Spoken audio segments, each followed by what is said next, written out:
Welcome to Chapter 5 of Summer of the Monkeys by Wilson Rawls. I was so scared, I didn't look for any game trails to follow. I just ran the way I was pointed. Old Rowdy wasn't scared. He would have stayed there and fought those monkeys until the moon came up. But he figured that as long as I was leaving, there was no use to hang around, so he took off with me. It was tough going through the sawbriars and underbrush. My clothes got hung up a few times, but I didn't stop to untangle them. I just moved on, leaving little pieces of my shirt and overalls hanging in the bushes. I never did look around to see if those monkeys were after me, but I could almost feel the hot breath of that big monkey right on the back of my neck. By the time I had reached the rail fence around our fields, I looked like a scarecrow in Mama's garden. I flew up over the top of the rail and ran into our field a little ways. I stopped then and looked back for the monkeys to see if they were right behind me. They were nowhere in sight. "Rowdy," I said, "I believe those monkeys would eat a fellow, don't you?" From the other end of the field where he was working, Papa saw me when I came flying over the rail fence. "Jayberry," he hollered, "what's going on down there? Are you all right?" "I'm all right, Papa," I hollered back. "I'm just having a little monkey trouble, that's all." Papa motioned with his hand for me to come to him. After all the bragging I had done about what a good monkey catcher I was, I hated like the dickens to go and face him. But I couldn't just run away. He wouldn't have liked that at all.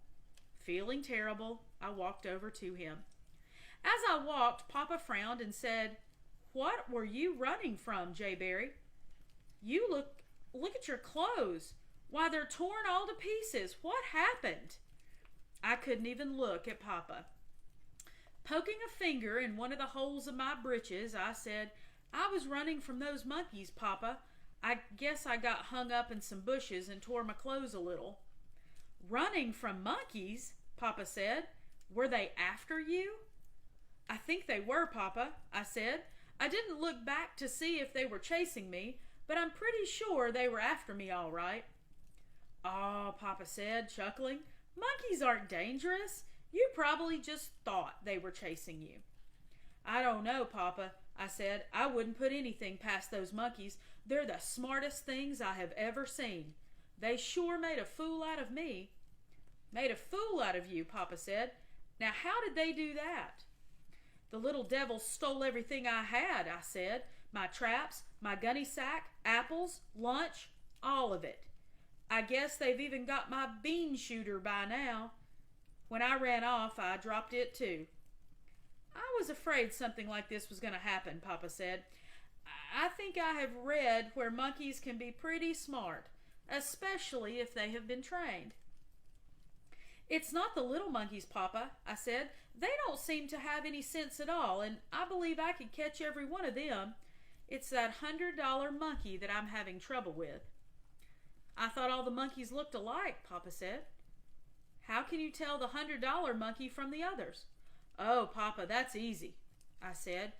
"He doesn't even look like the little monkeys. He's much bigger, and he looks just like a little boy standing up. And is he ever smart? I wouldn't believe that anybody could catch him in a trap." "If he's that smart," Papa laughed, 301, why don't you just forget about catching him and try to catch the little ones? If you could catch all of them, you'd still have a lot of money." "It's not that simple, Papa," I said. "That big monkey is the leader of the pack, and he tells the little monkeys what to do, and they mind him. He won't let one of them get close to my traps." Papa frowned and looked at me like he couldn't believe what I said. "Are you trying to tell me that those little monkeys can talk to each other?" he said. "They sure can," I said. "As sure as I am standing here, they can talk to each other. Why, that big monkey even laughed at me. He can turn flips and somersaults and do things that you wouldn't believe he could do." "Oh, Jayberry," Papa said, "you're imagining things. Monkeys can't talk to each other." "Whatever gave you an idea like that?" It was getting harder and harder to explain things to Papa. It seemed that the more I talked, the crazier everything sounded. But I wanted him to believe me, so there wasn't but one thing that I could do. Starting at the very beginning, I told him everything that had happened. From my first go around with the monkeys until I'd sailed over the rail fence. Papa listened to me, but I could see a lot of doubt in his eyes. He just stood there, with a frown on his face, looking at me, and then at Rowdy. Now and then he would turn and stare off toward the bottoms. Finally, as if he had made up his mind about something, he shook his head, pursed his lips, and blew out a lot of air. Taking the check lines from his shoulders, he wrapped them around the handles of the corn planter and said, "Well, corn or no corn, I'd like to see an animal that's as smart as that. Come on, let's go and have a look at this educated monkey." If I had found a pony and a .22 lying in the middle of the road, I could not have been more pleased. As long as my papa was with me, I wouldn't have been scared of the devil himself if he had grown horns on both ends. Besides, Papa was about as stout as a grizzly bear, and I just knew that if he ever got his hands on that big monkey, we could sack him up. Just as we entered the thick timber of the bottoms, Papa reached down and picked up a club. "I don't think those monkeys will jump on us," he said, "but just in case they do, I think we'll be ready for them." "That's a good idea, Papa," I said. "I think I'll get one too." And I walked over to a high water drift and picked up a club, twice as big as the one Papa had. Papa laughed and said, "What are you going to do with that? Stick it in the ground and climb up it in case a monkey gets after us?" "I wouldn't do any good, Papa. It wouldn't do any good at all to climb anything. Those monkeys can climb better than squirrels can. You ought to see how fast they can get around this timber." When we reached the big sycamore tree where I'd last seen the monkeys, we got another surprise. My gunny sack was gone. We walked around the big tree and really looked it over. There wasn't a monkey or a gunny sack in sight. "Are you sure this is the tree?" Papa asked. "Oh, I know it is the tree, Papa," I said. "See the limb way up there? That's where my gunny sack and traps were. Now they're gone. I guess that big monkey took them with him." "Oh, I don't think he would do a thing like that. But if he did, he couldn't get very far carrying a sack with steel traps. Come on, let's look around." Papa didn't know that $100 monkey like I did, or he wouldn't have said anything like that. I was pretty well convinced that that big monkey could do anything a human being could do. We walked all around through the bottoms and looking into the trees for the monkeys. We looked and looked, and even old Rowdy looked and sniffed, but we didn't see hide nor hair of a monkey. About 30 minutes later, Papa wiped the sweat from his brow and said, "Well, it looks like those monkeys have flown the coop, doesn't it?" "They're around here somewhere, Papa," I said. "I know they are, and I'll bet right now they're watching every move we make. They're smart, I tell you. They're the smartest things I've ever seen." "Maybe if we made some noise, we could stir them up a little," Papa said. "It's worth a try anyway. You go over there and beat on that old hollow snag with your club, and I'll do some whooping and hollering over here." I walked over to the old snag, spit on my hands, and started whacking away with it. It sounded like a war drum. Papa started whooping, and Rowdy didn't know what else to do, and he figured he'd join along as well and make some noise. He started bawling for all that he was worth. We made enough racket to scare the hoot owls out of the bottoms, but we sure didn't stir up any monkeys. We listened and listened, but all we could hear is the droning sounds of the echoes that we had made in the thick timber. "Well," Papa said, looking at me, "it sure looks like those monkeys have left the country. What are we going to do now?" "There's not but one thing I can do, Papa," I said. "I'll just have to go back and have another talk with Grandpa. Maybe he'll tell me what to do. I still believe these monkeys are around here somewhere." "That's not a bad idea," Papa said. "If I know your Grandpa, he's not going to let a bunch of monkeys get the best of him. Not your Grandpa." All the way back to Papa's corn planter, I was feeling terrible. What if those monkeys had left the country? There just wasn't going to be any Pony or 22, and that's all there was to it. Papa must have realized how I felt. I wouldn't feel too bad about this if I were you, Papa said. If you think those monkeys are still around here, I don't think you'll have anything to worry about. I'm pretty sure your grandpa will come up with something. I sure hope he does, Papa, I said. It makes me sick to think of how close I came to making all that money to wind up without a nickel. If it hadn't been for that smart aleck monkey, I would probably be worth $1 million right now. Papa laughed and said, I'll tell you what I'll do. If you haven't located those monkeys by the time I get this field planted, I'll take a couple of days off and we'll both look for the monkeys. I'd still like to see that smart monkey, he said. When Papa said that, it was just like lighting the lamps in a dark room for me. I began to feel better and everything started to look good again. Just as Papa unwrapped the check lines from the handles of the corn planter, he said, as long as you're going to the store, I think you should tell your mother you're going. She won't worry as much about you if she knows you're not down in those bottoms. Yes, sir, I said, and started for the house. I didn't think I'd have any explaining to do to Mama and Daisy about my monkey trouble, but I should have known better. After all, it was Mama and Daisy. They were both sitting on the well curb shelling early peas when Rowdy and I came walking up. Mama looked at me and dropped the peas she had in her hands, and you would have thought it was the first time in her life she had ever laid eyes on me. For heaven's sakes, J. Berry, she explained. What on earth happened to you? How did your clothes get torn like that? Why, nothing happened, Mama, I said, trying to look surprised as she was. I was running and got my clothes hung up in some bushes and tore them, that's all. Before Mama could get anything else said, Daisy had to put her nickel's worth in. She giggled and said, J. Berry, you look just like my old rag doll did when Rowdy got a hold of her. It had been a terrible day for me. To have a monkey laugh at me was bad enough, but to have my sister laugh at me, even though she was my little sister, it was just a little too much. Mama, I wailed, you'd better make her stop giggling at me. That's not funny. Mama was so interested in my torn clothes, she ignored my pleas altogether. J. Berry, why were you running? She asked. Was something after you?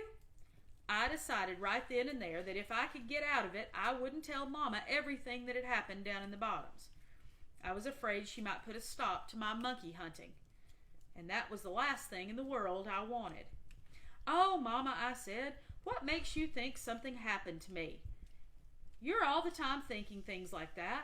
Every time I go to the bottoms, you think something's going to eat me up. You don't see any blood anywhere, do you?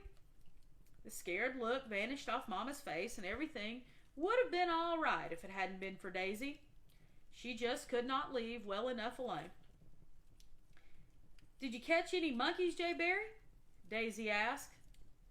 No, I growled, glaring at her. I didn't catch any monkeys, but I'm going to. Where are your traps and gunny sacks? She asked. Boy, boy, boy, I love my little sister very much, but she sure could ask some silly questions. I decided I'd act like I didn't hear that one. Mama, I said, it looks like I can't catch those monkeys with traps, so I'm going to go back to the store and have another talk with Grandpa. Maybe he can tell me another way that I can catch them. Do you need anything from the store? No, Mama said. I don't need anything today. But what did happen to your gunny sack and traps? Did you lose them? I never did lie to my mama, but right then and there I sure wanted to tell a big one. But I didn't. The monkeys got away with them, I said, as if it were just something that didn't amount to anything. Well, I'd better be on my way to the store. I'd like to be back before dark. Daisy didn't even give me a chance to get started to the store. She popped up and said, Did you say the monkeys got away with your traps and gunny sack, J. Berry? Now how did they do that? They stole them, I said, almost shouting at her. That's how they did it. They stole everything I had. Now, are you satisfied? Daisy laughed so loud it scared our old hens, and they started cackling. She grabbed up her crutch and headed for the house, squealing with laughter. Now, Mama, I said, there she goes again, and you won't say a word to her. You better make her stop. If I laughed at her, you would jump all over me. Jay Berry, Mama said, looking at me really hard, I think you'd better go to that store before you get it. But first, go in the house and change clothes. I wouldn't want people to think that you were starving to death looking like that. Oh, Mama, people aren't going to think we're starving to death just because I have a few holes in my breeches. Every boy in these hills has tears in his breeches. Now look, young man, she said, I'm in no mood for an argument. If you want to go to the store, you better change clothes or you're not going. Grumbling to myself, I went into the house and changed my clothes. Grandpa was sitting on the porch of the store when Rowdy and I came walking up to the road. He was just sitting there with his old rocking chair with a fly swatter in his hands, looking off across the country. As I walked up, Grandpa peered at me over the tops of his glasses and smiled. You can take those monkeys out to the barn and put them in the corn crib, he said. They'll be safe out there. I grinned a little, but I didn't want to. Oh, Grandpa, I said, as I sat down beside him, you know I don't have any monkeys. I didn't even catch one. You didn't catch any, Grandpa said, trying to look surprised. Why, I figured you'd have a sack full of monkeys by now. What happened? Couldn't you find them? Oh, I found them all right, I said. It's just like you figured.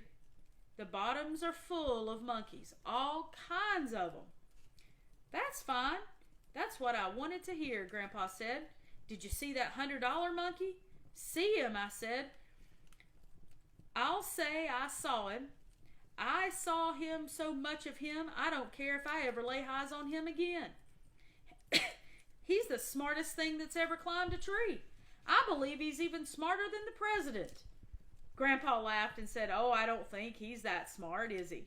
For the good of the country, I certainly hope not. What happened anyway?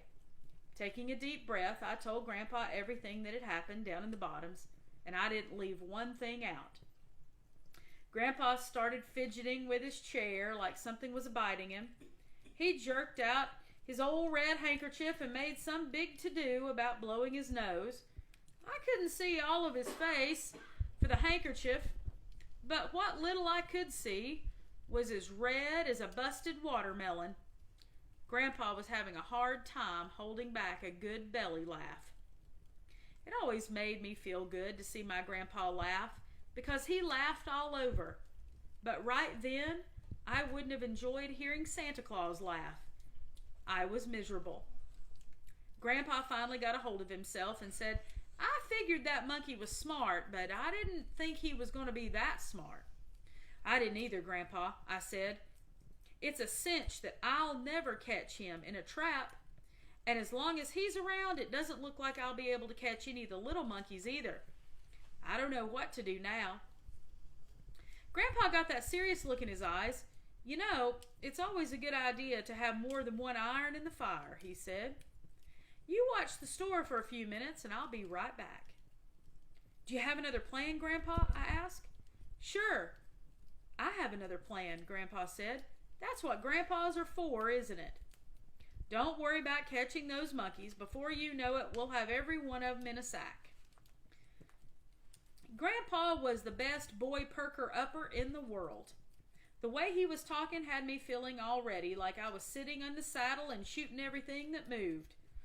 I watched Grandpa shuffle off toward the barn and disappear. He wasn't gone long before I saw him coming back, carrying the oddest-looking contraption I had ever laid eyes on. It was a long pole with a net on one end. As Grandpa walked up, I said, Grandpa, what in the world is that thing? Hefting the long pole in his hands, Grandpa chuckled and said, To be truthful, I don't know what it is. I don't even think it has a name. I guess right now it's good a time as any to give it a name.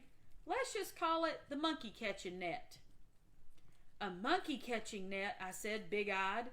"Aw, Grandpa, you couldn't catch a monkey with that thing, could you?" "Well," Grandpa said, still chuckling, "you'll have to admit one thing. If you ever get a monkey in this outfit, he sure would be a caught monkey." On taking a closer look at the old contraption, I could see that the pole parts had eyes on them, like the guides of a fishing rod. And 2 strings ran down from the loop of the net through the eyelets, almost to the end of the pole. On the other end of each string was a good-sized celluloid ring. One was blue and the other was yellow. "Grandpa," I said, "what are all these strings for?" "That's how the outfit works," Grandpa said. "Watch this." Poking the hole out the front of him, Grandpa pulled a ring in the net that opened. "Now let's say there's a monkey out there and you want to catch him," he said. Making a long swipe at the imaginary monkey, he's now in the net. Watch closely, here comes the good part. He pulled the blue ring and the net closed. "See how it works?" he said. "What do you think of it?" Once I had seen how the net worked, I was so pleased I couldn't say a word. I just stood there staring at the wonderful monkey-catching net. "Well," Grandpa said rather impatiently, "what do you think of it?" "I think it's a dandy, Grandpa," I said. "It's the slickest working thing I have ever seen. You're right. If ever a monkey got in the net, he sure would be a caught monkey, wouldn't he?" I thought a minute and said, "I don't think I could ever catch that $100 monkey in it, Grandpa. He's too smart to be caught this easy. But I might be able to catch one of the little ones. They're not half as smart as that big monkey, and they don't seem to be scared at all." "That's all right, Grandpa. You catch those little ones first," he said. "And then we'll figure out something for that $100 monkey. We're going to catch him too, you know."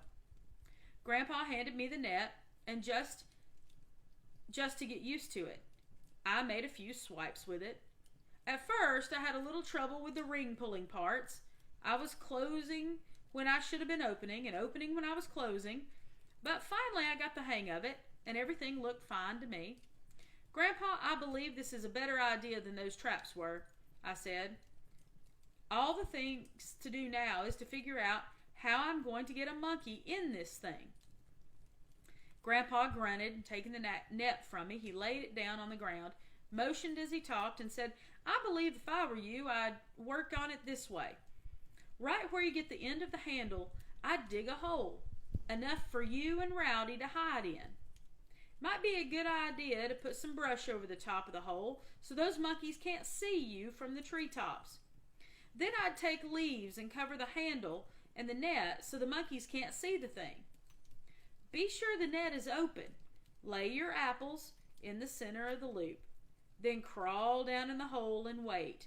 And when a monkey steps in for an apple, just lift up the handle, jerk the little blue ring, and you'll have one for sure." I saw right away that Grandpa's idea was a jim dandy, but there was one thing that was bothering me. "Grandpa," I said, "that's a good idea, all right, but I think we're overlooking something. That $100 monkey. He sits up in the sycamores and watches everything I do. If he sees me digging a hole and hiding the net, he won't get within a mile of it. He won't let those little monkeys get close either. How am I going to be able to get around that?" Grandpa frowned and scratched his head. "Well, you could go down there tonight and dig a hole," he said. "Monkeys don't stir nighttime, they go to sleep.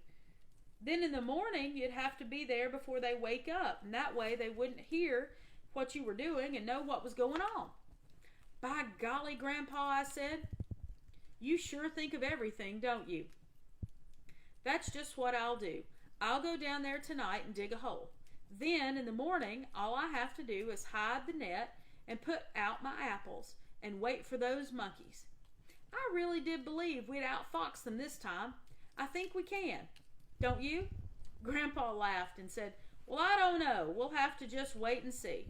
Now that we got everything figured out, maybe you'd better be hightailing it home. And if this doesn't work out, I wouldn't let it bother me, son. Just remember there never was an animal that couldn't be caught." I was feeling pretty good. I could have hugged my grandpa's neck.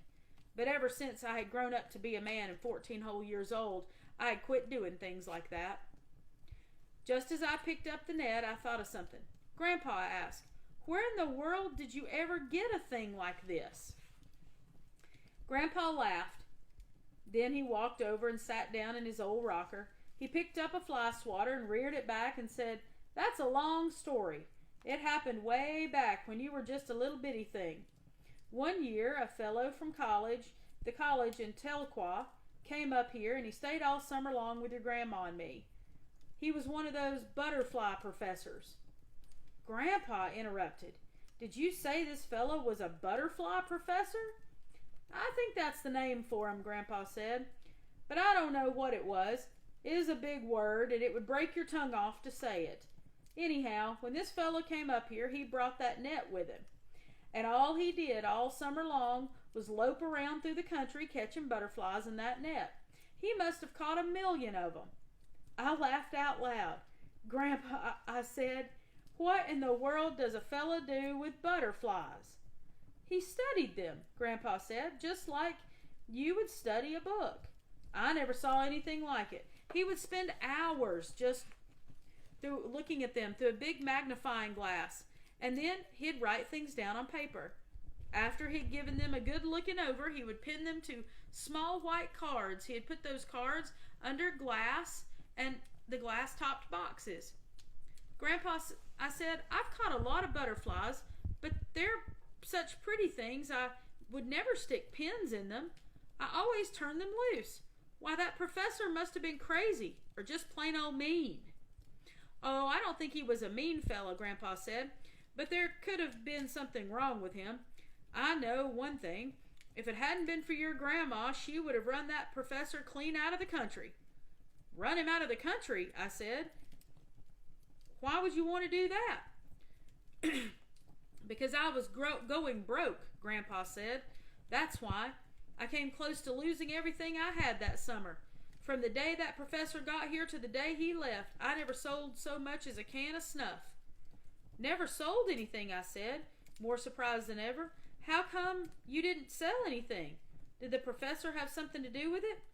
"He sure did. He had everything in the world to do with it. You know, most of my trade is with the Cherokee Indians, and you know how superstitious they are about crazy people. They think if a person has lost his mind or he's dead already and his soul is gone to the happy hunting grounds, they won't get close to a crazy man and won't come around where one is.